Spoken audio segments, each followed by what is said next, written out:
요즘 할아버지와 할머니들이 손주를 돌보는 인구가 300만 명을 돌파했습니다. 그분들을 일컬어서 할빠 또는 할마라고 부릅니다. 처음 손주를 돌보면 귀엽고 사랑스럽기 그지없습니다. 내가 자식을 키울 때는 너무 바빠서 그럴 감정을 느낄 겨를도 없었습니다. 그런데 어느 날부터 손목이 아프고 통증이 심해지기 시작했습니다. 나도 모르게 황원주가로 인하여 손목에 질병이 생긴 것입니다. 오늘은 손목의 질병을 한방에 해결할 수 있는 훈육법을 알려드리겠습니다. 이제 손주와 기싸움 한 판을 벌이면 됩니다. 그럼 손목의 질병 원인은 과연 무엇일까요? 그것은 반복적인 안아주기에 있습니다.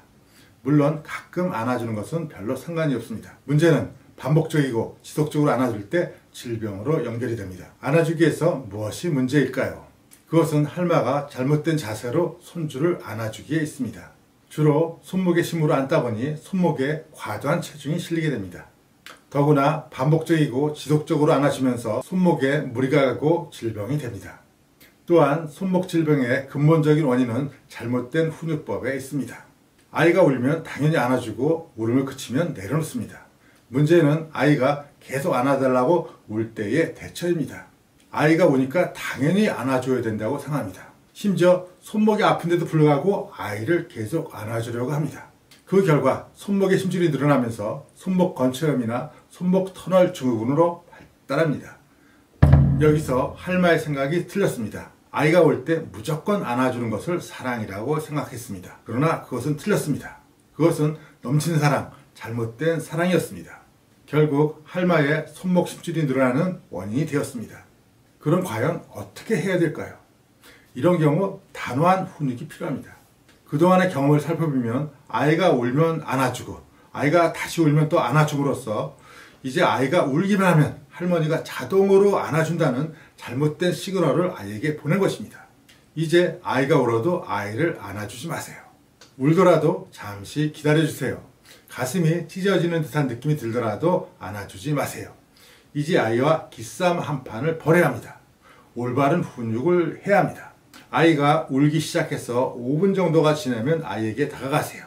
그리고 눈을 쳐다보면서 부드럽게 이야기하세요. 할머니가 손목이 아파서 너를 안아줄 수 없단다. 미안하다. 그러니 이제 울음을 그쳐라. 이 말을 한 후에 다시 할머니의 이를 보세요. 그리고 5분이 지났는데도 불구하고 다시 아이가 울면 다시 아이에게 다가가세요. 그리고 눈을 쳐다보면서 부드럽게 이야기하세요. 할머니가 너를 안아주고 싶지만 손목이 아파서 안아줄 수 없단다. 미안하다. 그러니 울음을 그치거라. 그런 다음 다시 자신의 일을 하세요. 이렇게 1, 20분이 지나면 아이는 울음을 그치게 됩니다. 드디어 아이는 할마의 시그널을 접수하게 됩니다.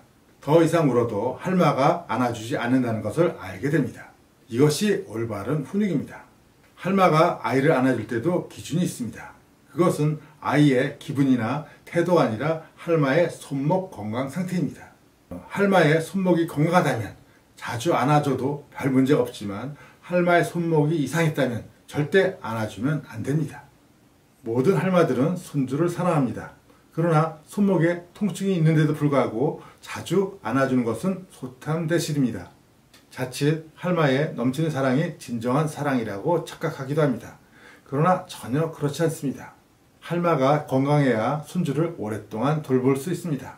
결국 손주에 대한 진정한 사랑은 할마가 건강한 때란 사실입니다.